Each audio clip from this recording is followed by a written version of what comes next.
So with all of that as background, Luke chapter 12, verse 35, let your loins be girded about, and your lights burning, and ye yourselves like unto men that wait for their Lord, when he will return from the wedding, that when he cometh and knocketh, they may open unto him immediately. Now that's one of my favorite verses about the second coming. Notice it has to do with a wedding, and by the time we get to Matthew 25, near the end of this week's lesson, we will see a wedding as the context of the parable of the 10 virgins.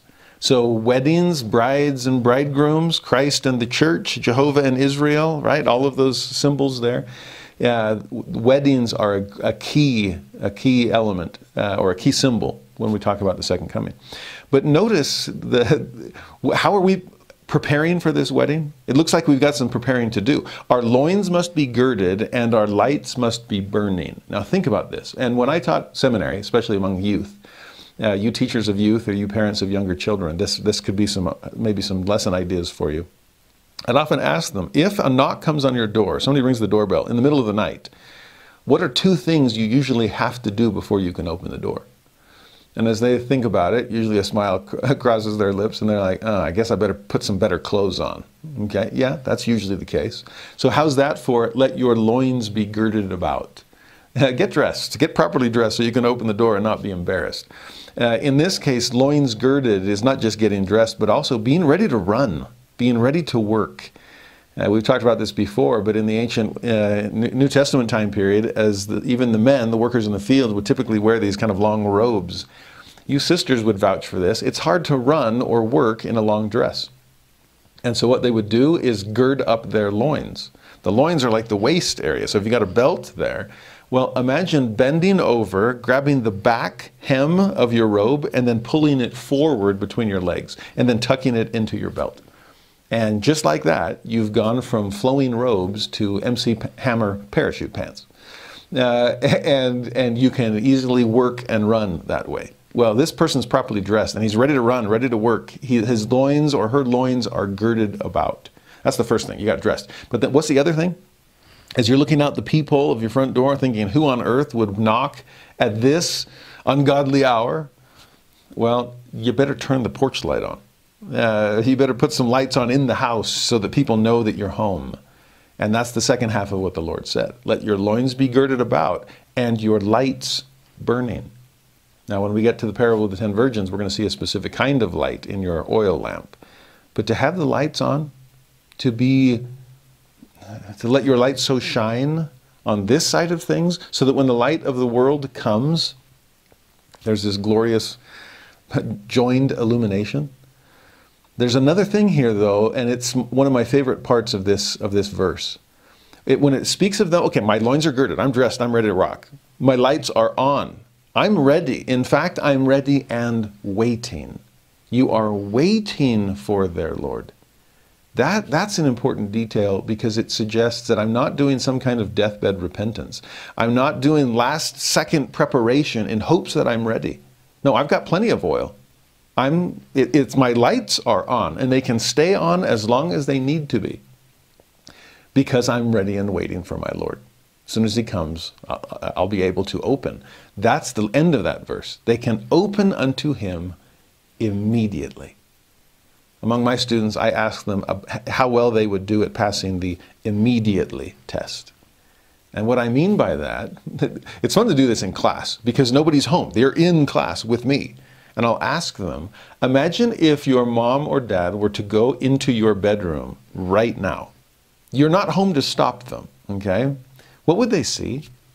What would they find? What would be on the floor? Would they see any of the carpet down below?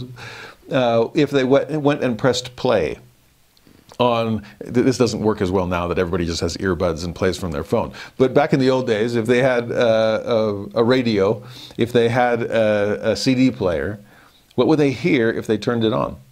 What would they see on the walls? What would they find in the closet? What would their impression of you be if they entered your room at this exact moment? Because you're not home to change anything. Now, usually they'll kind of get this alarmed look on their eyes, like, uh-oh, not good. I've got some cleaning up to do. Well, exactly. Now, the immediately test for Jesus was when the Lord comes and knocks, Can you open unto him immediately? And what would stop you, think about this, what would stop you from opening the door as soon as somebody knocks on it? And it's usually the fact that, well, my house isn't in a presentable place.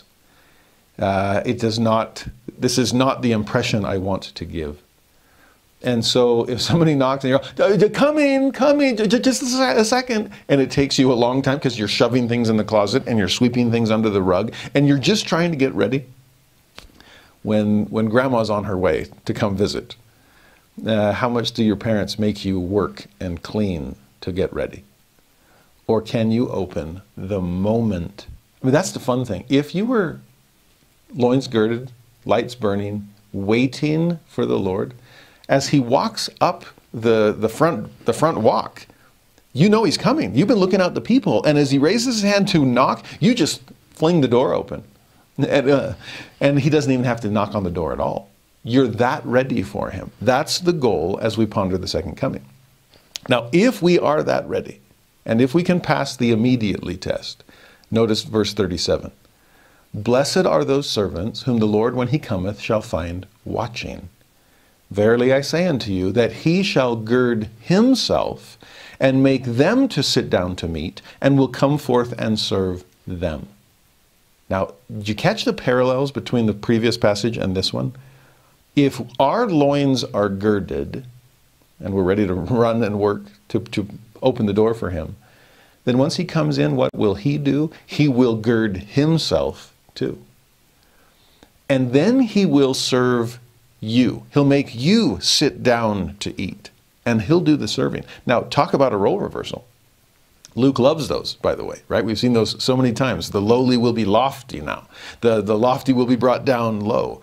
But in this case, we mere servants are being elevated in the eyes of the Lord, and the Lord, this lofty Lord, will lower himself to the level of a servant. This is true servant leadership, right?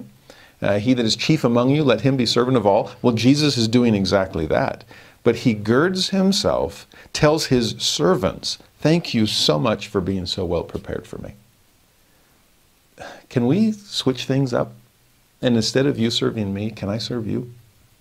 By the way, this is an incredible foreshadowing of the Last Supper. Because what will Jesus do? He's sent these servants forth to prepare this upper room. They've made everything ready. But once the Lord comes to this great final feast, does that sound like the wedding feast of the Son of God? What we talked about last time, the parables of the Great Supper, this millennial feast, this messianic banquet, that's the Last Supper too. And so what does Jesus do? When he washes the apostles' feet, and we'll study this very soon, he girds himself with a towel.